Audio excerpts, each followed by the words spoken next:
Hello friends, आज हम राजस्थान प्राथमिक और उच्च प्राथमिक विद्यालय अध्यापक सीधी भर्ती प्रतियोगी परीक्षा का जो पाठ्यक्रम है उसे समझेंगे। ये एग्ज़ाम राजस्थान कर्मचारी चयन बोर्ड जयपुर के द्वारा आयोजित किया जाता है और इसमें परीक्षा 300 अंकों की होती है और प्रश्न पत्र एक ही आएगा। प्रश्न पत्र की समयावधि 2 घंटे और 30 मिनट होगी, यानी कि 150 मिनट की होगी। प्रश्न पत्र में कुल 150 प्रश्न होंगे और सभी प्रश्न ऑब्जेक्टिव टाइप होंगे, यानी बहुविकल्पी होंगे। उत्तरों के मूल्यांकन में नकारात्मक अंकन भी होगा और प्रत्येक गलत उत्तर के लिए 1/3 अंक जो है वो काट लिया जाएगा। इसलिए आपको नेगेटिव मार्किंग से बचना है। तो यहाँ हम लेवल फर्स्ट यानी कि जो अध्यापक कक्षा 1 से 5 तक पढ़ाते हैं उसके सिलेबस को हम विस्तार से आज देखेंगे कि इसमें क्या क्या पूछा जाता है और हम इस चैनल पे कौन से सब्जेक्ट के टॉपिक्स को पढ़ेंगे। सबसे पहले यहाँ पर आपको जीके पूछी जाती है जो 100 अंक की आती है, जिसके अंदर राजस्थान का भौगोलिक, ऐतिहासिक और सांस्कृतिक ज्ञान तथा राजस्थानी भाषा से संबंधित प्रश्न पूछे जाते हैं। भूगोल के अंदर आपको राजस्थान का भौगोलिक स्वरूप, मानसून तंत्र, जलवायु, अपवाह तंत्र जैसे झीलें, नदियाँ, बांध, राजस्थान की वन संपदा, वन्य जीव जंतु, वन्य जीव अभ्यारण्य और मृदाएं एवं मृदा संरक्षण, राजस्थान की प्रमुख फसलें, जनसंख्या घनत्व, साक्षरता और लिंगानुपात से संबंधित प्रश्न। इसी तरह से राजस्थान की जनजातीय एवं जनजातीय क्षेत्र से संबंधित प्रश्न, धात्विक एवं अधात्विक खनिजों से संबंधित प्रश्न और राजस्थान की जो ऊर्जा के संसाधन हैं जैसे परंपरागत और गैर परंपरागत संसाधन से संबंधित प्रश्न, राजस्थान के पर्यटन स्थल और राजस्थान में यातायात के साधन। ये जो है आपको भूगोल में पूछा जाएगा, जो कि राजस्थान का भौगोलिक स्वरूप है। उसके बाद में है इतिहास और संस्कृति। तो इतिहास और संस्कृति के भी बहुत सारे टॉपिक्स हैं जो आपको पूछे जाएंगे। आपने वैसे सिलेबस को अच्छे से देख लिया होगा। इसके अंदर है आपको राजस्थान की जितनी भी प्राचीन सभ्यताएँ हैं वो कालीबंगा, आहड़, गणेश्वर, बालाथल, बेराट और राजस्थान की महत्वपूर्ण जितनी भी ऐतिहासिक घटनाएं होती हैं वो पूछी जाएगी। प्रशासनिक और राजस्व व्यवस्था जो है वो भी पूछी जाएगी और राजस्थान की स्थापत्य कला जैसे किले, स्मारक ये पूछे जाएंगे। राजस्थान के मेले, त्यौहार, लोक कला, लोक संगीत, लोक नाट्य, लोक नृत्य ये पूछे जाएंगे और इसके साथ ही राजस्थान की जितनी भी सांस्कृतिक परंपराएं होती, विरासत, इनके बारे में पूछा जाएगा। राजस्थान के धार्मिक आंदोलन, प्रमुख संत एवं लोक देवता ये भी पूछे जाएंगे। उसके बाद में राजस्थान के महत्वपूर्ण ऐतिहासिक स्थल, राजस्थान के प्रमुख व्यक्तित्व, राजस्थान के वस्त्र और आभूषण, राजस्थान की चित्रकलाएं एवं हस्तशिल्प, 1857 की क्रांति में राजस्थान का योगदान और राजस्थान में जनजाति एवं किसान आंदोलन, प्रजामंडल एवं राजस्थान का एकीकरण। ये जो टॉपिक है वो आपके इतिहास और संस्कृति के अंदर पूछे जाएंगे। ठीक है।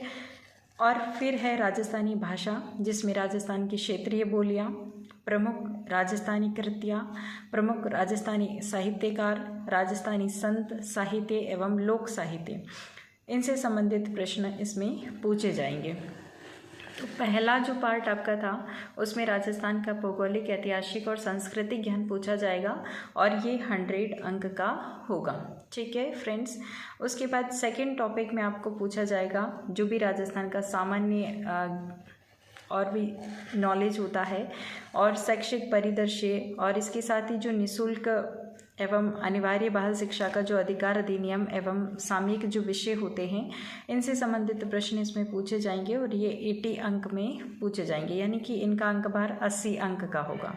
इसमें राजस्थान के सामान्य ज्ञान में आपको क्या पूछ सकते हैं, राजस्थान के प्रतीक चिन्ह, जैसे राजस्थान का राज्य पुष्प क्या है, ठीक है, इस तरह से जो प्रतीक चिन्ह है वो इसमें आपको पूछे जाएंगे। इसके साथ ही शैक्षिक परिदृश्य, जिसमें शिक्षण अधिगम के नवाचार, राज्य में केंद्र एवं राजस्थान सरकार की जो विद्यार्थी कल्याणकारी योजनाएं होती हैं वो इसमें पूछी जाएगी।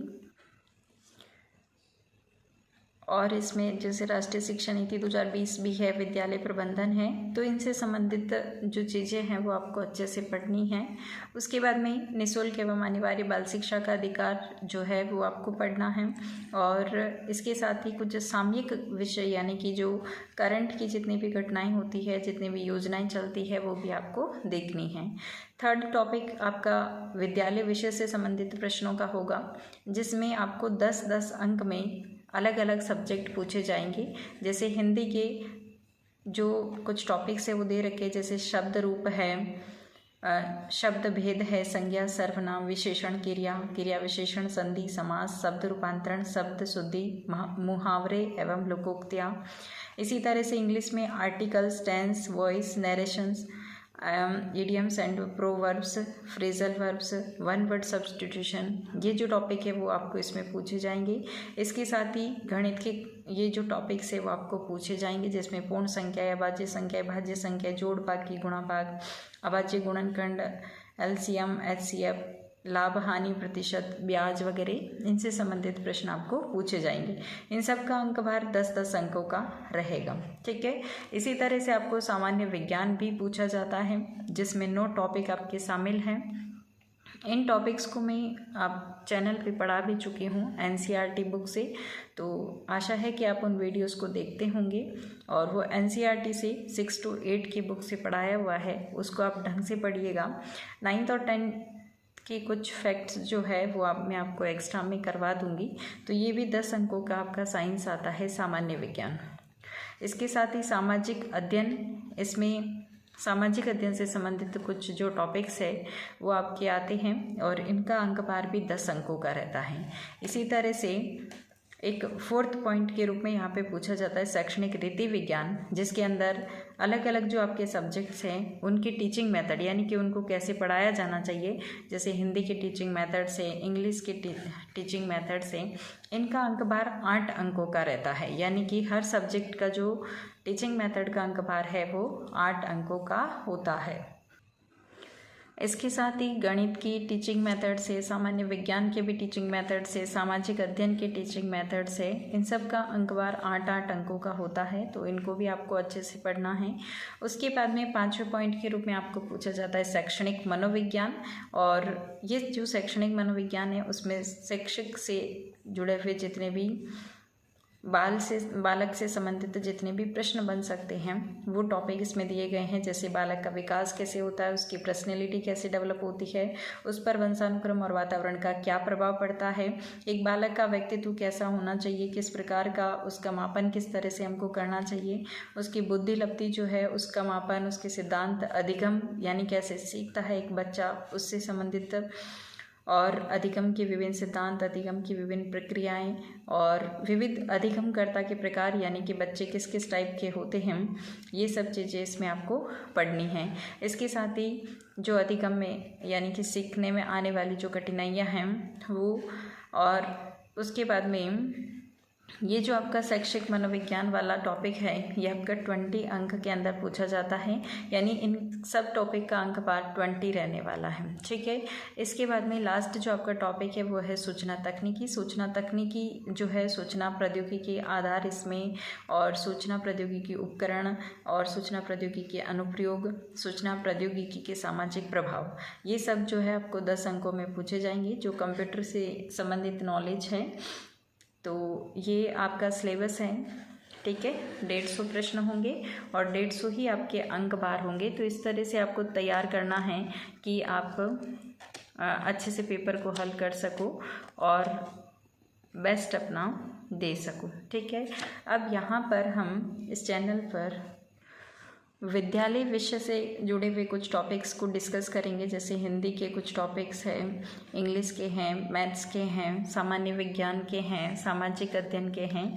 तो ये जो सब्जेक्ट से रिलेटेड क्वेश्चंस हैं और इनके जो टॉपिक्स हैं उनको हम डिस्कस करेंगे। ठीक है फ्रेंड्स। तो बाकी को आप पढ़ रहे होंगे और अच्छे से प्रिपेयर करिएगा। पिछली बार आप सब लोगों की डिमांड थी कि इंग्लिश में भी वीडियोस डाले जाएं, तो इस बार इंग्लिश के जो टॉपिक्स है उनको भी हम समझाने की कोशिश करेंगे। ठीक है फ्रेंड्स, तो आज की क्लास में इतना ही फ्रेंड्स। मिलते हैं नेक्स्ट क्लास में किसी टॉपिक के साथ में। जय हिंद, वंदे मातरम।